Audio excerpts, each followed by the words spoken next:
Hello, hello, hello mga Tarot Loves! Welcome sa Rensol Tarot Channel, ang inyong lingguhang gabay mula sa baraha. Kung gusto mong malaman ang enerhiya ng darating na linggo, love, career at life, tara, silipin natin yan dito sa iyong paboritong Tarot Tambayan. Kamusta mga minamahal kong Cancer? Handa na ba kayong malaman ang mensahe ng universe para sa iyong unang linggo ng June 2025? Para sa videong ito, kayo naman ang may kakayahang mamili ng isang set ng card upang malaman ang inyong lingguhang gabay mula sa universe. Sama-sama nating hanapin ang bukas na inilaan para sa iyo. Para sa inyong kalinawan, mga mahal na viewers, ang mga barahang gagamitin upang iyong pagpilian ay maingat na isinagawa at napili sa totoong buhay. Kaya naman nasa inyong kamay na lamang ang magiging sagot sa inyong lingguhang gabay sa pamamagitan ng pagpili ng isang set ng baraha.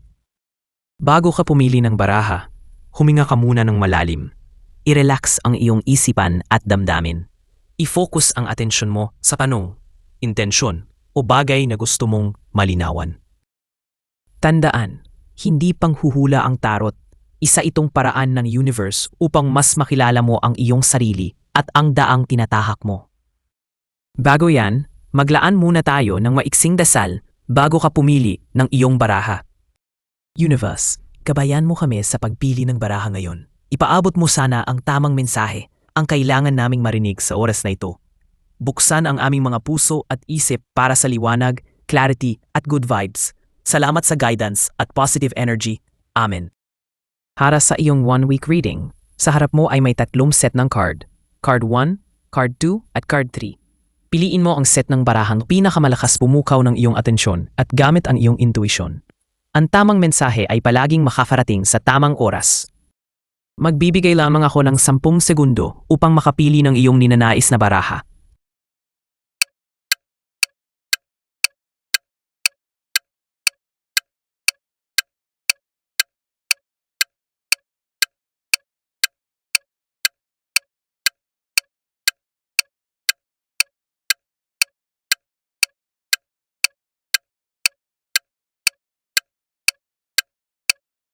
Mula sa puntong ito ay marahil nakapili ka na ng iyong gabay para sa mga araw na ito. Tara, simulan na natin ang iyong reading. Para sa mga pumili ng set number 1, ang iyong napili ay 6 of Wands, 4 of Cups, 2 of Pentacles. Ngayong June 1 hanggang June 7, 2025, Cancer, ang hatid ni 6 of Wands ay panalo ka bes. Sa unang parte ng linggo, mapapansin mo na parang ikaw ang bida sa sarili mong movie. May recognition, appreciation, at posibleng tagumpay sa career o personal goals. Ikaw na beshi, pa-picture naman. All eyes on you. Para kang nanalo ng Best Actress or Best Actor Award. May mga taong tumitingala sa iyo ngayon. Kaya huwag ka nang mahiyang tanggapin ang spotlight. Pero tandaan, humility is key. Huwag masyadong feeling artista, baka ma-unfollow ka ng universe. Sabi naman ni 4 of Cups, Cancer, bored ka o baka naman choosy ka lang? Midweek breakdown is real, Cancer. Kahit may magandang oportunidad sa harap mo, parang wala kang gana. May mga opportunity na dumarating, pero parang wala lang ang dating sayo. Pero tanungin mo sarili mo, kulang ba talaga sila o sawa ka lang kasi paulit-ulit ang script ng buhay mo? Hindi dahil walang kwenta, baka kasi burnt out ka lang o sawa sa routine. Baka kailangan mo lang ng bagong spice sa buhay, kahit sinigang mix o bagong hobby. Malay mo yung hindi mo pinapansin, yun pala ang kailangan mo. Love life man yan, bagong hobby o extra rice. Minsan nasa harap mo na ang sagot. Ayaw mo lang pansinin kasi nakapambahay siya. Sabi naman ni 2 of Pentacles, Cancer, nagja-juggle ka pero hindi ka clown. Sa dulo ng linggo, ikaw na naman ang multitasking master. Trabaho, pamilya, bills at drama ng tropa mo. Ikaw na naman ang human to-do list. Trabaho, errands, chismis ng tropa, at emotional baggage ng nakaraan na hindi pa rin binibitawan. Kaya mo naman, pero huwag kalimutang i-check kung nababalansi mo pa ba talaga. O baka nagpapanik ka na habang nakasmile. Kayang-kaya mo naman. Pero tanong, napapahinga ka pa ba? Huwag mo i-push sarili mo hanggang ma-burnout. Hindi mo kailangang kayaning lahat. Magpahinga bago ka mapagod. Remember, hindi lang puro hustle. Kailangan din ng cuddle at konting chika break. Sa kabuuan, Cancer, mayong June 1 hanggang June 7, 2025, this week is about celebrating your wins, checking your emotional signal light, at pagtulog ng maaga kahit walang pasok bukas. Huwag kang matakot tumanggi, magpahinga, at mag-prioritize ng sarili mo. Hindi selfish yun, self-love yun, best. Para naman sa mga pumili ng set number 2, ang iyong napili ay The Sun, The Chariot, Ace of Swords. Ngayong June 1 hanggang June 7, 2025. Cancer, ang hatid ni The Sun ay simula pa lang ng linggo, ikaw na agad ang bida. Ikaw na agad ang main character. May good news na parating. Pwedeng promotion, extra racket, o simpleng closure na matagal mong hinihintay. Yes, may closure na darating. Hindi lang sa pag-ibig kundi pati sa goals mo. Ang vibe mo ngayon ay parang araw sa tanghaling tapat. Shining, shimmering. Igil na magtagumpay. Kaya kung may gusto kang kausapin, applyan, o simulan, go na. Dahil best foot forward ka ngayon, baka yan na ang simula ng bagong tagumpay, at baka yan na ang simula ng panibagong ikaw na nga. Sabi naman ni The Chariot, Cancer, push mo lang yan, huwag kang bibitaw. Pagdating ng midweek, may slight na sabit. Tipong schedule conflict, utang na follow-up mo na naman. O mga taong toxic na parang langaw sa lugaw. O taong nagtatangka kang hilain pababa. Nakakainis, pero hindi mo ma-ignore. Pero sabi ni The Chariot, hoy, ikaw ang driver ng buhay mo, hindi sila. Kahit feeling mo minsan parang traffic sa EDSA ang progress mo.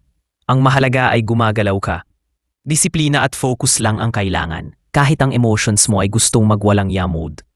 Iwas muna sa away ha. Sabi naman ni Ace of Swords, Cancer, truth bomb incoming. Sa weekend, may malupit na realization na paparating. Pwedeng may usapang di inaasahan pero kailangan. Yung tipo ng convo na magtatanggal ng lason sa kaluluwa mo or sa group chat. Ito na yung clarity moment mo. Maaaring masakit sa umpisa. Pero promise, pag nalampasan mo yan, G na G ka na sa next level.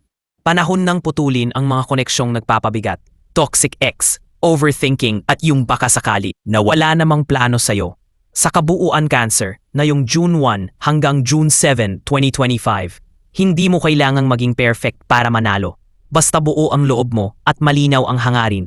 Ikaw na ang magdadala ng sarili mong liwanag, kahit wala pa siyang reply sa text mo.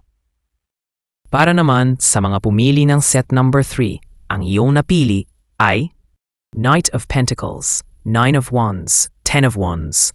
Ngayong June 1 hanggang June 7, 2025, Cancer, ang hatid ni Knight of Pentacles ay trabaho muna, feelings mamaya. Sa simula ng linggo, ikaw ang embodiment ng sipag at tiyaga. Parang ikaw yung taong kahit pagod na, puloy pa rin sa pag-check ng Excel file habang umiiyak sa loob. May goals ka, Cancer, at willing kang magsakripisyo para makamit ito kahit paminsan. Nakakalimutan mo na ring huminga. Payo ni Knight of Pentacles sa iyo, Cancer. Consistency is good, pero wag mo namang kalimutan ang sarili mo. Hindi ka robot, hindi ka ring coffee machine na laging kailangan i-refill para gumana. Sabi naman ni 9 of Wands sa iyo, Cancer. Laban lang, pero pwede bang pahinga muna? Midweek, ramdamang pagod. May mga taong parang sinusubok ang pasensya mo. Hello, toxic coworker o ex na biglang nagparamdam. Pero kahit bugbog ka na sa emosyon at pressure, lumalaban ka pa rin, matatag ka, Cancer. Pero aminin mo, napapagod ka rin. Payo ni 9 of Wands, Cancer, hindi nakakabawas sa tapang ang pag-amin na pagod ka. Magpahinga ka, mag-unwind. Hindi mo kailangang patunayan araw-araw na kaya mong tiisin ang lahat. Sabi naman ni 10 of Wands sa'yo, Cancer, bit-bit mo na nga ang mundo, may dagdag pa. By the end of the week, parang binigyan ka na naman ng extra responsibility. O kaya ikaw na mismo ang kusang kumuha kahit overloaded ka na. Cancer ka nga laging martyr vibes. Mabigat sa dibdib, mabigat sa likod, at yes, pati wallet mo mukhang naaapektuhan na rin. Payo ni 10 of Wands, Cancer, hindi lahat ng problema sa mundo, kailangan ikaw ang may solusyon. Piliin mo ang laban mo. Huwag mong akuin lahat. Hindi ka si Darna, Cancer. Sa kabuuan, Cancer, ngayong June 1 hanggang June 7, 2025. Isang linggo ng dedikasyon, pagod at pagkakarga ng sobra-sobrang responsibilidad. Pero tandaan mo, Cancer, ikaw ay tao, hindi superhero. This week, matutong magsabi ng, pwede bang ako naman muna? Maglaan ng kahit konting oras para sa sarili mo. Kung may kailangan kang bitawan, schedule man yan o emotional baggage, bitawan mo. Hindi selfish ang self-care. Ayan na nga, Cancer, ang iyong tarot reading para sa linggong ito. Sana'y nakatulong ito upang bigyan ka ng gabay at inspirasyon sa mga darating na araw. Tandaan, ikaw pa rin ang may hawak ng iyong kapalaran. Gamitin mo ang mga mensaheng ito bilang ilaw sa iyong landas. Kung nakaresonate sa iyo ang reading na ito, huwag kalimutang i-like, i-share, mag-subscribe at i-click ang notification bell para sa mga susunod pang readings. Muli, ito ang Ren Soul Tarot Channel. Maraming salamat sa panonood at magkita-kita tayo muli sa susunod na readings. Ingat ka palagi, Cancer!